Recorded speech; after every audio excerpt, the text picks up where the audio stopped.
All right, with number 8, for this one, bottom, biggest degree is 1, so we're going to multiply by 1 over x. But when we do that on top, we run into a problem because the top is under a square root. And we can't multiply under a square root if this part's not under a square root. So we have to kind of almost disguise this one to get it into the square root. Right? We need to have a square root around this top one. Bottom one's fine how it is.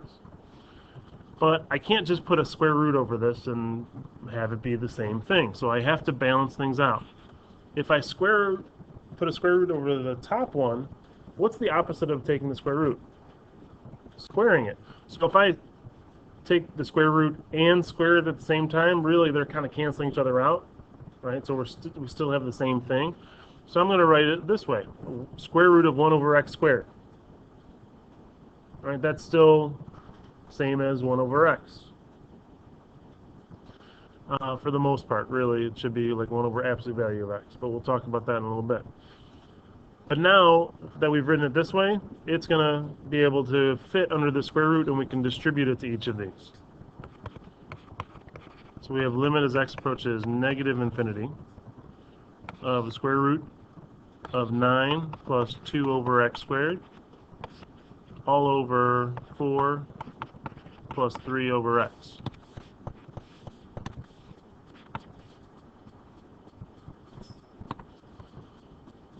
So now we can go ahead and take the limit as it is. Even with that square root up there, we're going to look at each part. The square root's just going to stay on top. If we take the limit as x approaches negative infinity of 9, that's just going to be 9. Right? Limit of a constant is a constant.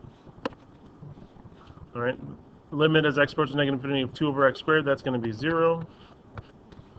Bottom, we get 4 plus 0. So with this, you would think we just get 3/4. But with a negative infinity and this whole square root thing, we have to kind of double check, because with the square roots, it could be positive or negative 3/4. So we need to check and make sure which one is it. So think about this. We're approaching negative infinity, so we're dealing with a negative number.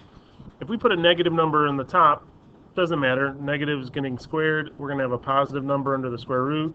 We take the square root, we get a positive number. So we end up with a positive number on top. But on the bottom, if we're putting a negative number in for x, what are we going to get on the bottom? A negative, right? Because we're approaching negative infinity.